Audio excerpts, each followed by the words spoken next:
यह कहानी है बुद्ध और नालागिरी हाथी की।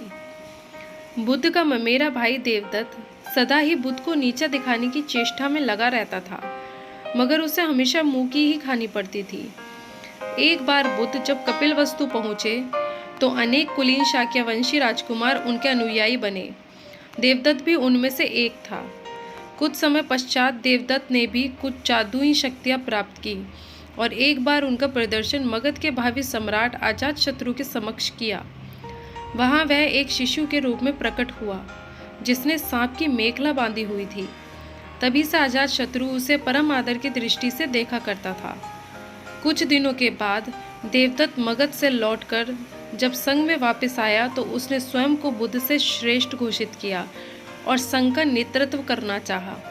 भिक्षुओं को बुद्ध से विमुख करने के लिए उसने यह कहा कि बुद्ध तो बूढ़े हो चुके हैं और सठिया गए हैं, किंतु भिक्षुओं ने जब उसकी कोई बात नहीं सुनी तो वह बुद्ध और संघ दोनों से द्वेष रखने लगा।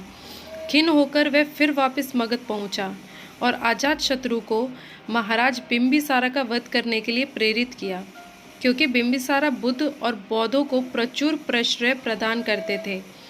प्रारंभिक दौर में बिंबिसारा को मरवाने की उसकी योजना सफल नहीं हुई, अतः उसने 16 धनुर्धारियों को बुद्ध को मारने के लिए भेजा, किंतु बुद्ध के व्यक्तित्व से प्रभावित हो सारे उनके ही अनुयायी बन गए। क्रोध में देवदत्त ने तब बुद्ध पर ग्रीककूट पर्वत की चोटी से एक चट्टान लुढ़काया, जिसे पहाड़ से ही उत्पन्न हो 2 बड़े पत्थरों ने रास्ते में ही रोक लिया। देवदत्त के क्रोध की सीमा न रही।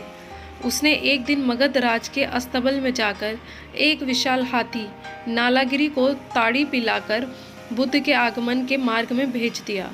नालागिरी के आगमन से सड़कों पर खलबली मच गई और लोग जहां तहां भाग खड़े हुए। तभी बुद्ध भी वहां से गुजरे। ठीक उसी समय एक घबराई महिला अपने बच्चे को हाथी के सामने ही छोड़ भाग खड़ी हुई। जैसे ही नालागिरी ने बच्चे को कुचलने के लिए अपना पैर बढ़ाया, बुद्ध उसके ठीक सामने जा खड़े हुए। उन्होंने हाथी के सिर को थपथपाया। बुद्ध के स्पर्श से नालागिरी उनके सामने घुटने टेक कर बैठ गया। नालागिरी हाथी की इस घटना से देवदत्त मगध में बहुत अप्रिय हुआ और उसे तत्काल ही नगर छोड़कर भागना पड़ा। धन्यवाद दोस्तों, उम्मीद करती हूँ मेरी यह कहानी आपको पसंद आई होगी। अगर आपको इसी तरह की और कहानियाँ चाहिए तो कृपया आप कमेंट बॉक्स में कमेंट पर करके बताइए, आपको उसी तरह की कहानियाँ मिलेंगी। और अगर आपको मेरी कहानी पसंद आई है तो लाइक शेयर सब्सक्राइब ज़रूर करिए। धन्यवाद दोस्तों।